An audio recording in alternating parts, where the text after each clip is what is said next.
À la une de l'actualité ce soir, les pays de l'UEMOA et de la CEDEAO vont-ils vers la création d'une monnaie commune? Les chefs d'État de l'UEMOA en ont discuté hier du sujet à Abidjan au cours d'un sommet extraordinaire. Les chefs d'État qui ont aussi désigné Abdallah Bourema, ancien ministre nigérien de l'économie et des finances, pour remplacer Cheikh Hadjibou Soumaré à la tête de la commission. On évoque toutes ces décisions dans ce journal. Dans le journal également, ce démenti du procureur général sur la disparition des 900 millions appartenant à Ousmane Guiro, l'ancien directeur général de la douane. L'information défraie la chronique depuis quelques jours. Selon Laurent Poda, la justice a décidé de réintroduire simplement l'argent dans le circuit pour éviter que les billets ne se détériorent. Vous l'entendrez dans cette édition. Dans la région du Nord, cette mévente de la tomate largement cultivée dans la région qui inquiète les producteurs, surtout qu'avec l'absence de transformation sur place, ces maraîchers ne savent que faire de leur production. Par contre, au plateau central et au centre-est, la tomate est devenue rare. Pourquoi une telle situation? On en parle dans le journal. Sont là les titres. Mesdames, Messieurs, bonsoir. Ravi de vous retrouver. À Abidjan, en Côte d'Ivoire, le président Roch-Marc Christian Kaboré a pris part aux côtés de ses homologues chefs d'État de l'espace UEMOA ce 10 avril à un sommet extraordinaire de l'UEMOA. Une rencontre qui a permis de revenir sur les performances de l'espace communautaire, notamment dans le domaine de l'intégration régionale, mais aussi des réformes. Peggy Ouedraogo et Jean Zongo, nos envoyés spéciaux à Abidjan. Ils ont tous répondu présents à l'invitation du président en exercice de l'UEMOA. À Abidjan, les 8 chefs d'État membres se sont penchés sur les grands défis de l'heure auxquels est confrontée l'Union. Nous avons trouvé que notre Union se portait très bien et que, également, au niveau de l'intégration économique, des efforts sont faits pour que l'intégration économique soit une réalité. Une autre décision que nous avons eu à prendre au cours de ce sommet, c'est de décider que le prélèvement communautaire de solidarité, qui était à 1%, sera ramené à 0,8% à partir de juillet 2017 parce que nous avons demandé à l'UEMOA de faire un effort sur les charges. Et ils ont réduit les charges de l'UEMOA actuellement à 20%. Et nous avons demandé que cet effort de réduction des charges se poursuive de manière à ce que nous puissions, sur les 3 années, amener le PCS, qui est le plan communautaire de solidarité, de 0,8% à 0,5%. À la cérémonie d'ouverture de cette session extraordinaire, le président du Conseil des ministres de l'UEMOA a rappelé que la croissance économique au sein de l'espace dépend fortement de la sécurité et de la paix. C'est pourquoi les chefs d'État membres ont décidé d'investir davantage de moyens dans la lutte contre le terrorisme. Cette session d'Abidjan a aussi été celle de la sortie de l'impasse dans laquelle se trouvait l'UEMOA. En effet, le poste de président de la commission a enfin été pourvu avec la nomination de l'ancien ministre des Finances du Niger, M. Abdallah Bourema. La présidence du Conseil régional de l'épargne publique et des marchés financiers revient au Sénégal. Il s'agira pour les autres pays de désigner les commissaires de leurs différents pays à l'UEMOA d'ici le 1er mai 2017. Au plan des perspectives, des instructions ont été données au gouverneur de la Banque centrale pour mener une réflexion sur la monnaie que nous avons en commun de façon générale. Comme vous le savez, au sein de la CEDEAO aussi, nous avons un projet de monnaie commune et il s'agit pour notre part de regarder comment nous pouvons faire pour assurer également la stabilité de la monnaie, pour faire en sorte que, également au niveau de la CEDEAO, nous puissions faire cette intégration de manière à pouvoir avoir une monnaie unique entre les différents pays. La session extraordinaire s'est tenue dans un hôtel huppé de la capitale économique de Côte d'Ivoire. Le président du Faso, Roch-Marc Christian Kaboré, a été le premier chef d'État membre de l'UEMOA à fouler le sol ivoirien. Il a été accueilli à son arrivée par le vice-président de la République, Daniel Kablan-Duncan. On apprend ce soir des services de communication de la présidence du Faso que le président du Faso sera en visite officielle à Paris. Il sera en effet demain mercredi, sera reçu à l'Élysée le 14 avril 2017 par François Hollande. Une visite qui donnera également l'opportunité à Roch-Marc Christian Kaboré de donner à voir la nouvelle vision du Burkina Faso en matière de développement et de réaffirmer la position du pays sur la scène internationale. On reste à Kosiam pour évoquer cet entretien que le président du Faso a eu ce mardi avec le président du Parlement panafricain. Les échanges ont porté sur l'ouverture de la 4e session ordinaire du Parlement panafricain. Le point avec Konsoum Koulibaly et Frédéric Etienne Bassenga. Roger Nkododang est à Ouagadougou pour inviter le président du Faso Roch-Marc Christian Kaboré à l'ouverture de la 4e session ordinaire du Parlement panafricain qui aura lieu en Afrique du Sud le 8 mai prochain. Le président du Faso, de par son parcours, est un habitué des hémicycles et les parlementaires panafricains seraient très heureux de l'avoir comme invité d'honneur et puis de l'écouter sur les questions d'actualité en Afrique, dans le monde et notamment de la vie parlementaire. À cette 4e session ordinaire du Parlement panafricain, la sécurité sera le sujet phare au menu des échanges. Il sera également question de la coopération entre le Burkina et le Parlement africain. Et puis le président de l'Assemblée nationale du Burkina Faso était l'invité de la première session de l'Assemblée nationale du Bénin. Salif Diallo s'est à l'occasion adressé aux députés béninois. Il a livré un discours dans lequel il les a invités à s'engager dans l'union, l'intégration véritable et pour les réformes audacieuses portées par une gouvernance de rupture dans les États de la sous-région. On écoute Salif Diallo dans un extrait de son discours. En tant que parlementaires, nous devons davantage renforcer nos actions dans l'accompagnement de la politique vers la réalisation de son objectif de 2020. Il faut ici et maintenant prendre le pari que les assemblées de nos différents États, l'Assemblée communautaire, iront en légiférant dans le sens d'affirmer et de réaffirmer les besoins de nos peuples, de dépasser nos frontières géographiques, de dépasser nos frontières politiques pour se mettre au diapason de la lutte actuelle des peuples du monde dans le cadre de la globalisation. Permettez-moi de profiter de cette tribune pour reconnaître et saluer la maturité de l'ensemble de la classe politique béninoise qui, guidée par l'intérêt majeur du peuple béninois, a toujours su, dans la diversité et la pluralité des opinions, entretenir un environnement de paix, d'ouverture et de dialogue qui fait la particularité du peuple béninois. Le ministre des Affaires étrangères, de la coopération régionale et des Burkinabés de l'extérieur était ce mardi dans les locaux de l'Office national d'identification. Alpha Bari a voulu s'assurer de la capacité de l'ONU à mener à bien les opérations d'identification des Burkinabés de la diaspora en vue de leur participation effective au scrutin présidentiel de 2020. A-t-il été convaincu par ce qu'il a vu?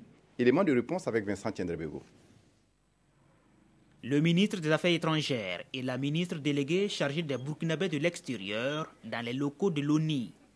Alpha Bari et la délégation sont allés à l'écart processus de production des documents d'identification. Ici est à l'antenne régionale de Bobo, c'est environ 7000 cartes nationales d'identité qui sont produites, 300 à 500 passeports chaque jour. Et la demande s'amplifie avec prochainement des cartes consulaires à établir, principal objet de la visite du ministre des Affaires étrangères. Nous sommes venus voir comment est-ce qu'on pourrait travailler ensemble avec l'ONU pour que cela puisse se faire le plus facilement et surtout dans des conditions de sécurité. Et comme vous savez, maintenant, un peu partout, c'est la question de sécurité qui se pose partout au niveau des frontières et à l'intérieur des pays. Et nous avons donc le devoir d'offrir à nos compatriotes à l'étranger des documents d'état civil sécurisés. Une charge supplémentaire qui n'inquiète pas l'Office national d'identification.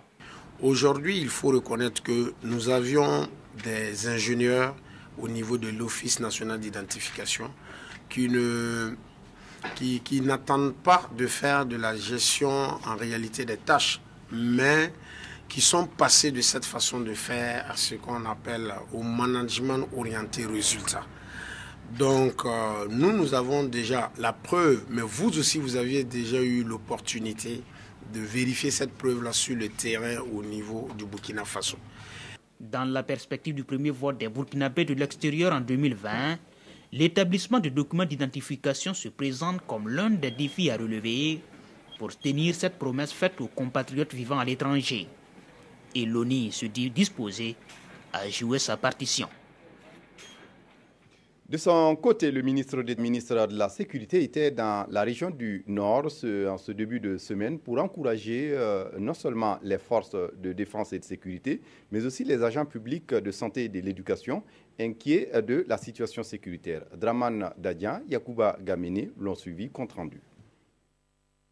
Des impacts de balles et des bâtiments brûlés.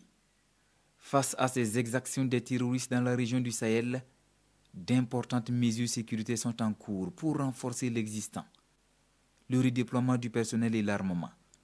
Les travaux de construction et de réhabilitation des infrastructures ont déjà commencé par endroits. Une partie du matériel roulant et bureautique sur place. Le ministre de la Sécurité est donc là pour remonter le moral des policiers et gendarmes engagés dans la lutte contre le terrorisme et le grand banditisme, rappeler les instructions et voir de près la réalité du terrain.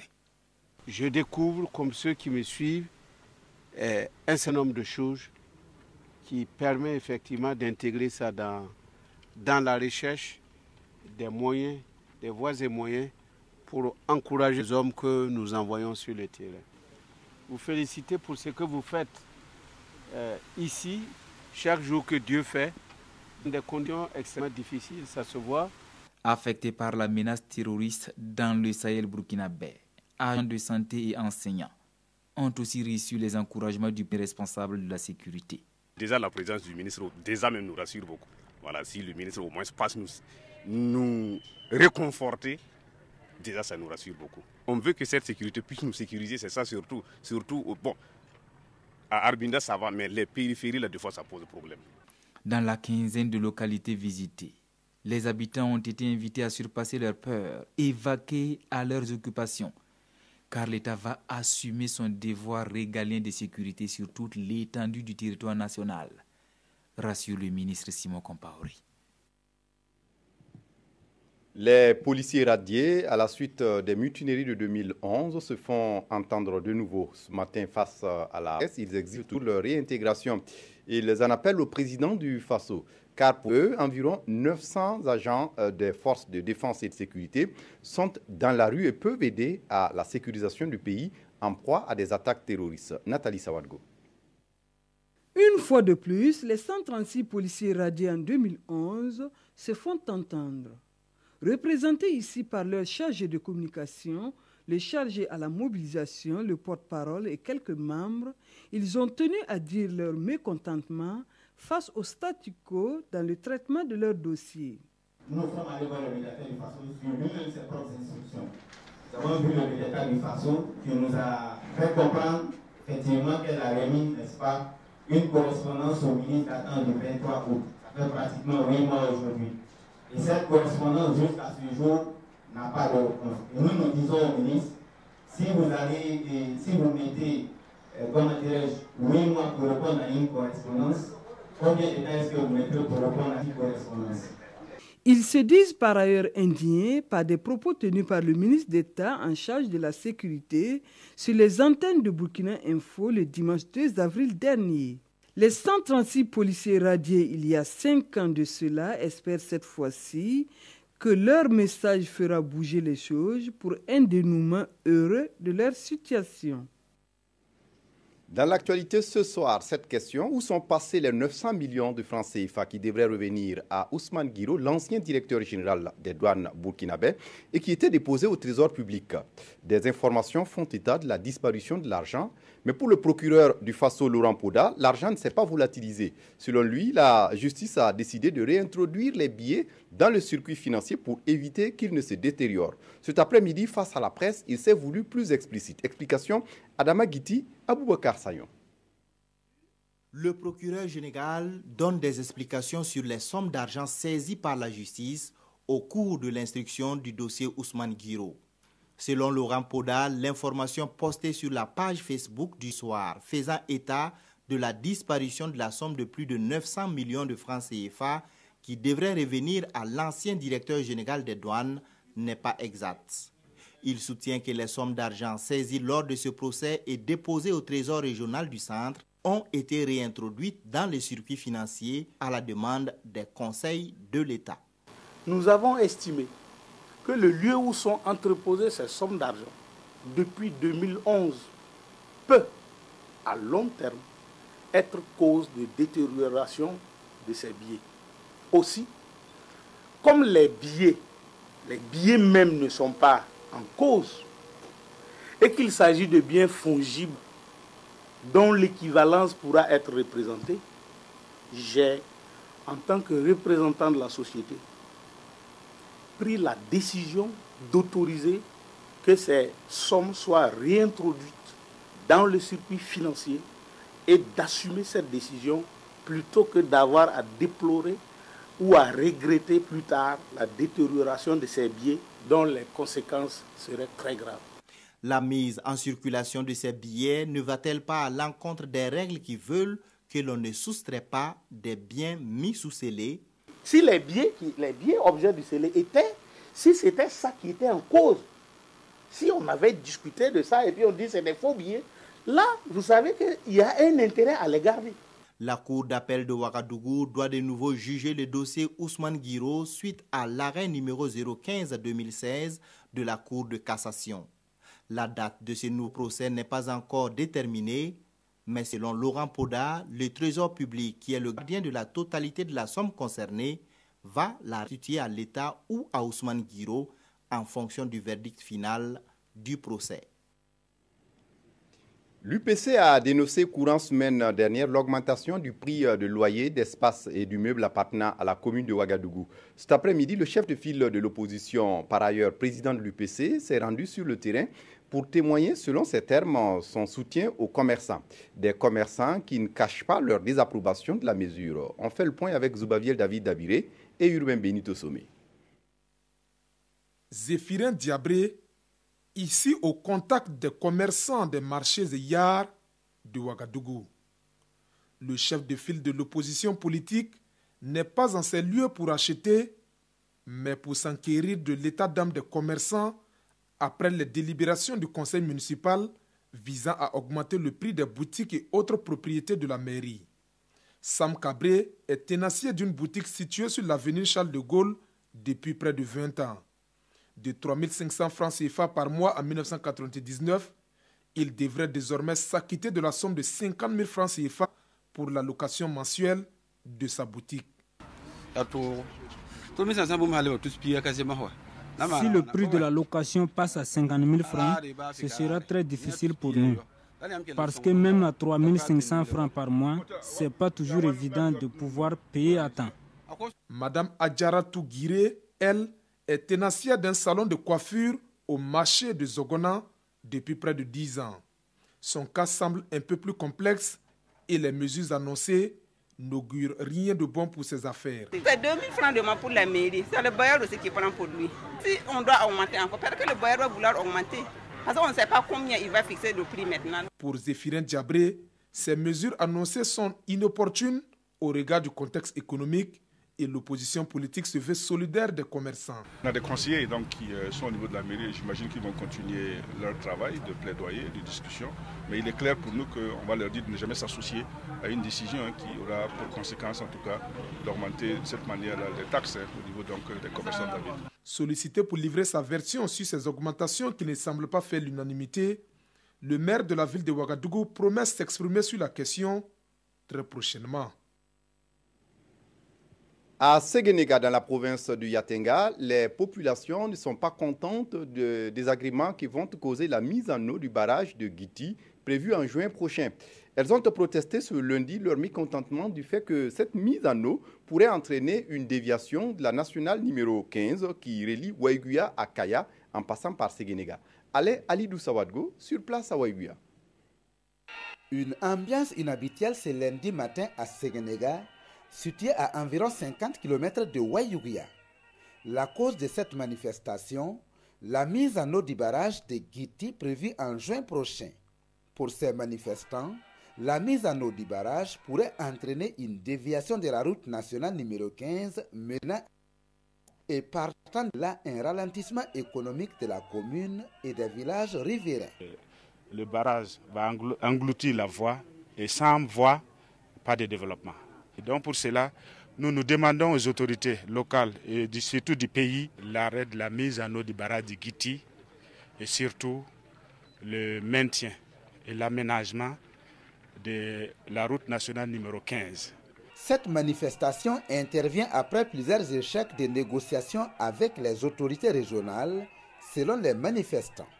L'autorité administrative locale a remercié les manifestants pour leur sens du civisme et de responsabilité. Elle promet de transmettre le message à qui de droit. Le barrage de Guiti, qui fait l'objet de déviations de la route nationale numéro 15, a été construit pour alimenter la ville de Wayouguia en eau potable et résoudre les problèmes de pénurie d'eau.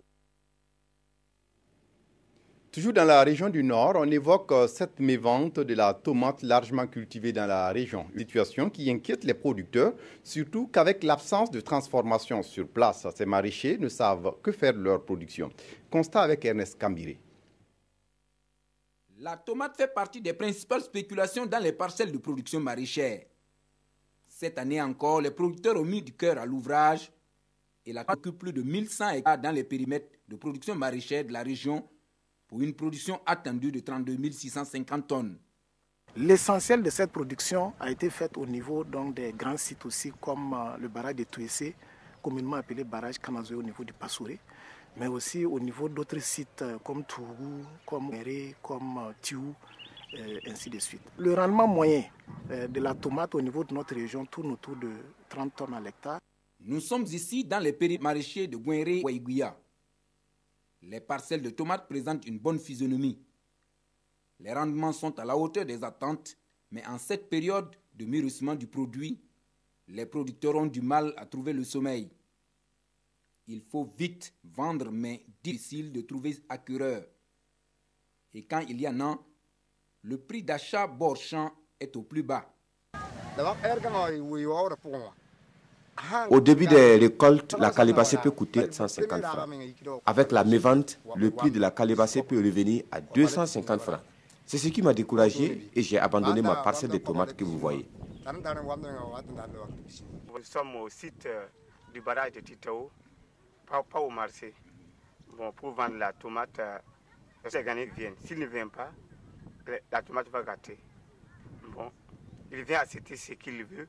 Difficile de parler de production de la tomate dans la région du Nord sans faire un tour sur les rives du barrage Kanajoué à une vingtaine de kilomètres de la ville de Yako dans le Passouré.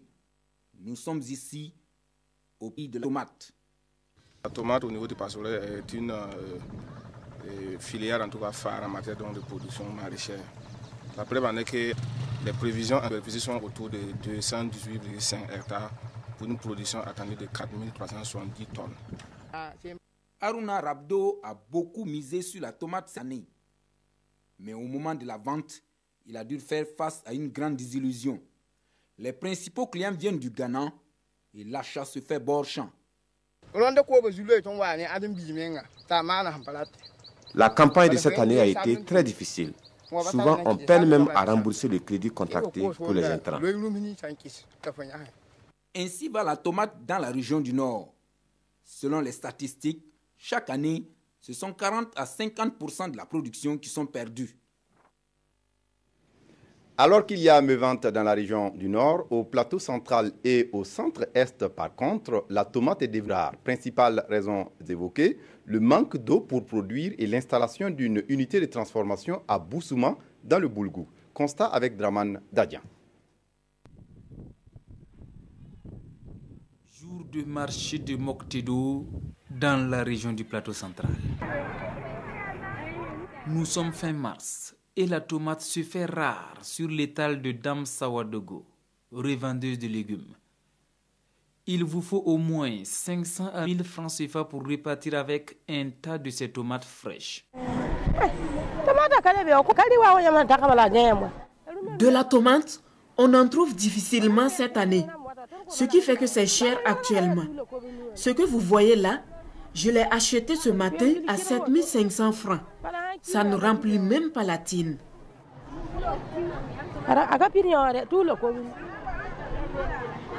Une situation que les maraîchers expliquent en partie par le tarissement précoce et l'ensablement des différentes retenues d'eau dans cette partie du Burkina.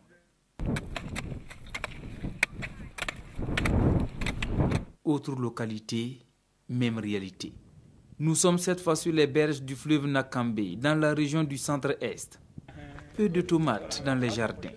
Et pourtant ici, on transforme et on conserve la tomate fraîchement cueillie sur place. Pour Ilsa Niaoné, ici la question de la mévente relève d'un vieux souvenir. Plus de 20 ans que je produis la tomate. Avant, c'est les Ghanéens qui venaient payer nos tomates. Mais actuellement, en 2011, ils ont implanté une usine de transformation à Boussouma, dans la commune de Boussouma. Donc c'est ça qui nous paye les tomates. De la tomate, Kadigatou fait partie des producteurs qui en disposent actuellement dans le village de Guerma, mais pas en grande quantité.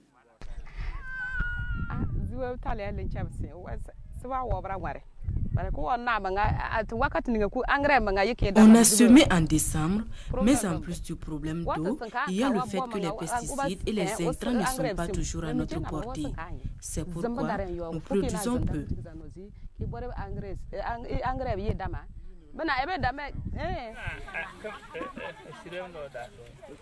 130 francs CFA le kilogramme. C'est à ce prix que la tomate est rachetée sur place par l'association des femmes actives de Boussouma dans le Boulgou pour besoin de transformation. On referme ce journal avec la revue de presse des quotidiens, revue de presse signée Abdourahmane Zongo. Les Pandos fixent un stop à un faussaire non-stop de documents administratifs, révèlent les éditions Le Pays.